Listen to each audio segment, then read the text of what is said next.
नमस्कार। जब हम सुनते हैं वेदों का युग तो अक्सर मन में क्या आता है? शायद ऋषि मुनि, बड़े बड़े यज्ञ, मंत्रों की गूंज, है ना? हाँ बिल्कुल, यही छवि बनती है ज्यादातर। पर सवाल ये है कि क्या ये दौर सिर्फ पूजा पाठ और कर्मकांड तक ही था? सही सवाल है, क्योंकि हमारे पास जो स्रोत हैं, जो अंश मिले, वो कुछ और भी इशारा करते हैं, एक शायद ज्यादा जटिल तस्वीर। बिल्कुल। तो क्या ये सिर्फ एक आध्यात्मिक समय था या फिर इसमें सामाजिक, वैज्ञानिक, सांस्कृतिक पहलू भी उतने ही मजबूत थे? आज कोशिश करते हैं इन्हीं स्रोतों के आधार पर इस युग की थोड़ी गहरी पड़ताल करने की। हाँ, देखते हैं क्या निकलता है। तो चलिए बिल्कुल शुरू से शुरू करते हैं। ये वेद आखिर हैं क्या? देखिए, वेद शब्द जो है वो संस्कृत की विद धातु से निकला है। विद? अच्छा। हाँ, विद, जिसका सीधा सा मतलब है जानना। तो वेद मतलब ज्ञान। ज्ञान का भंडार एक तरह से। और ये कितने हैं? 4 सुने हैं मैंने। हाँ, मुख्य रूप से 4 हैं: ऋग्वेद, यजुर्वेद, सामवेद और अथर्ववेद। और हर एक का अपना एक अलग फोकस है, कह सकते हैं। जैसे ऋग्वेद है वो शायद सबसे पुराना है। हाँ, ऋग्वेद को सबसे प्राचीन माना जाता है। इसमें करीब 1028 सूक्त है, मतलब भजन जैसे। भजन देवताओं की स्तुति में? हाँ, खासकर शुरुआती देवताओं की, जैसे अग्नि, इंद्र, सोम, इनकी प्रार्थनाएं, स्तुतियां भरी पड़ी हैं। तो क्या इससे लगता है कि शुरुआती दौर ज्यादा प्रकृति पूजा या देवताओं पर ही केंद्रित था? लगता तो है। ऋग्वेद से तो यही आभास मिलता है। लेकिन फिर जब हम बाकी वेदों को देखते हैं, अच्छा, तो तस्वीर थोड़ी और बड़ी हो जाती है। जैसे यजुर्वेद है, वो यज्ञ की विधियों पर, कर्म कांड पर ज्यादा ध्यान देता है। अच्छा, मतलब प्रक्रिया क्या होगी यज्ञ की? हाँ बिल्कुल। और सामवेद वो इन्हीं ऋग्वेद के मंत्रों को लेता है और उन्हें संगीत में ढाल देता है, जाने लायक बना देता है। हाँ। ओ, यानी संगीत भी था। हाँ, और फिर आता है अथर्ववेद। वो तो बिल्कुल ही अलग है। उसमें रोजमर्रा की जिंदगी की बातें हैं, औषधि है, जड़ी बूटियां हैं, यहाँ तक कि जिसे हम जादू टोना कह सकते हैं वो भी है। अरे वाह, यानी ये सिर्फ ऊंची फिलॉसफी नहीं, आम जीवन से भी जुड़ा था। बिल्कुल। ये विविधता दिखाती है कि जीवन के कई पहलू थे उस वक्त जो महत्वपूर्ण माने जाते थे। ये सब हो कब रहा था, मतलब समय और जगह? हाँ, ये जरूरी सवाल है। इन स्रोतों के हिसाब से जो अनुमानित काल है वो करीब 1500 ईसा पूर्व से लेकर 500 ईसा पूर्व तक का माना जाता है। 1500 से 500 ईसा पूर्व, काफी लंबा समय ये तो। हाँ, 1000 साल का फैलाव है करीब करीब। और शुरुआत में जो भौगोलिक स्थिति दिखती है वो है भारत का उत्तर पश्चिमी क्षेत्र। उत्तर पश्चिम मतलब आज का पंजाब, पाकिस्तान वाला इलाका। हाँ, सरस्वती और सिंधु नदियों के आसपास का क्षेत्र। और फिर धीरे धीरे समय के साथ गंगा घाटी की तरफ विस्तार हुआ। अच्छा, तो पूर्व की तरफ बढ़े। बिल्कुल। और एक बहुत जरूरी बात इन स्रोतों से पता चलती है। क्या? कि वेद कोई एक किताब नहीं है जो किसी एक आदमी ने एक बार में लिख दी हो। हाँ, ये तो सुना है। ये असल में सदियों की मौखिक परंपरा है। ज्ञान गुरु से शिष्य तक सुनाकर, याद करके पहुंचाया जाता था। मौखिक परंपरा, सोचकर ही हैरानी होती है, कितना कुछ याद रखना पड़ता होगा। बिल्कुल, याददाश्त की अद्भुत क्षमता रही होगी। अब जरा उस समय के समाज पर नजर डालते हैं। हाँ, समाज कैसा था? इन स्रोतों में कुछ शब्द मिलते हैं, जैसे जन, विश, गण, ये क्या थे? ये उस समय के कबीलाई ढांचे के हिस्से थे। समाज कबीलों में बटा हुआ था और इन्हीं नामों से उन्हें जाना जाता था। और राजा का भी जिक्र आता है? हाँ, पर वो राजा शायद आज के सम्राट जैसा नहीं था।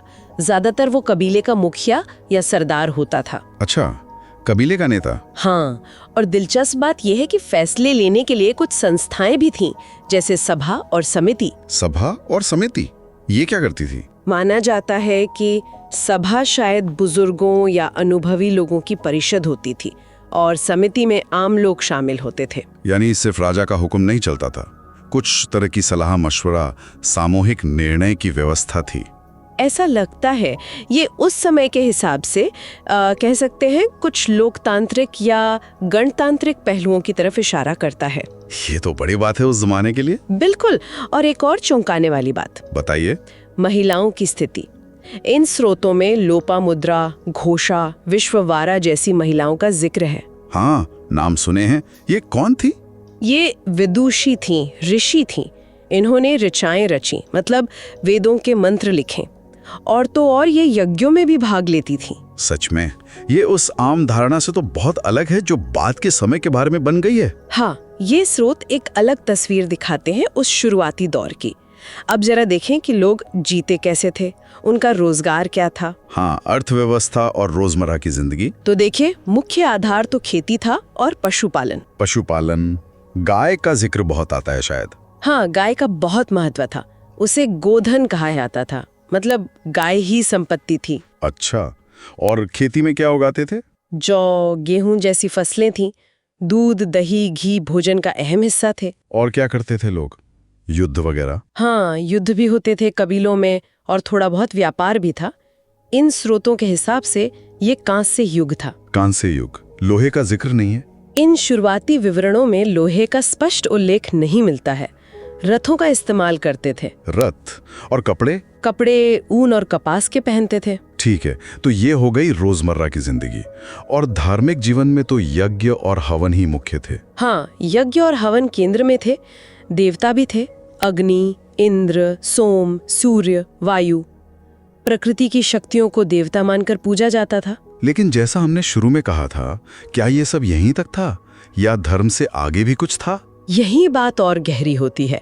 ये स्रोत साफ दिखाते हैं कि ये सिर्फ कर्मकांड का समय नहीं था, ये ज्ञान और जिज्ञासा का भी समय था। ज्ञान और जिज्ञासा कैसे? देखिए, प्रकृति को समझने की कोशिश दिखती है। पंच महाभूत का सिद्धांत, यानी पृथ्वी, जल, अग्नि, वायु, आकाश, ये 5 तत्व। हाँ, पंच महाभूत। या फिर ऋत की अवधारणा। ऋत, ये क्या है? ऋत एक तरह का ब्रह्मांडीय नियम या व्यवस्था है, मतलब एक प्राकृतिक और नैतिक व्यवस्था जो सब कुछ चला रही है।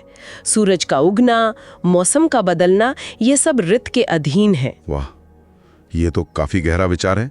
सिर्फ प्रकृति का नियम नहीं, एक नैतिक व्यवस्था भी। हाँ, एक तरह का संतुलन और व्यवस्था का सिद्धांत जो ब्रह्मांड से लेकर समाज और व्यक्ति तक लागू होता था। और जिज्ञासा की बात करें तो वो ऋग्वेद का एक सूक्त है ना? बिल्कुल। आप शायद नासदीय सूक्त की बात कर रहे हैं। हाँ, वही नासदीय सूक्त। हाँ, उसका जिक्र इन स्रोतों में भी है। वो तो कमाल है ना? उसमें सृष्टि की उत्पत्ति पर ऐसे सवाल उठाए गए हैं जो आज भी हैरान कर देते हैं। हाँ, वो पंक्तियां, तब ना असत था, न सत था, न मृत्यु थी, न अमरता। कौन जानता है, कौन यहाँ बता सकता है कि ये सब कहाँ से आया, कैसे बना? क्या गजब की दार्शनिक उड़ान है। हजारों साल पहले इस तरह के सवाल। बिल्कुल, ये दिखाता है कि वो लोग सिर्फ मानते नहीं थे, वो सवाल पूछते थे, वो जानना चाहते थे। ये एक तरह की वैज्ञानिक जिज्ञासा ही तो है। सही कहा। तो ये वेद सिर्फ पूजा पाठ के ग्रंथ नहीं है? नहीं, ये उससे कहीं ज्यादा है। ये भारतीय ज्ञान परंपरा, संस्कृति और चेतना की नींव जैसे हैं। ये प्रकृति के साथ एक गहरे जुड़ाव और सबसे बढ़कर विचारों की स्वतंत्रता का दौर था। तो अगर हम सार निकालें तो इन स्रोतों से पता चलता है कि वेदों का युग सिर्फ यज्ञ और देवताओं की स्तुति तक सीमित नहीं था। नहीं, बिल्कुल नहीं। बल्कि ये एक ऐसा वक्त था जब समाज आकार ले रहा था। लोग अपने आसपास की दुनिया, प्रकृति को समझने की कोशिश कर रहे थे और सृष्टि के सबसे बुनियादी, सबसे गहरे रहस्यों पर मौलिक सवाल उठा रहे थे। जिज्ञासा, विज्ञान, दर्शन, ये सब उस युग का हिस्सा थे। बिल्कुल। तो जाते जाते एक विचार शायद सोचने के लिए छोड़ा जा सकता है। हाँ, जरूर। कि नासदीय सूक्त में जो सवाल उठाए गए, सृष्टि कैसे बनी, पहला तत्व क्या था, कहाँ से आया, ये सब। ये सवाल आज भी विज्ञान और दर्शन के सबसे बड़े सवालों में से हैं। हाँ, कितनी अजीब बात है ना। हाँ, ये सोचना ही दिलचस्प है कि हजारों साल पुरानी वो जिज्ञासा, वो सवाल पूछने की हिम्मत आज भी कितनी प्रासंगिक है, कितनी जीवित है।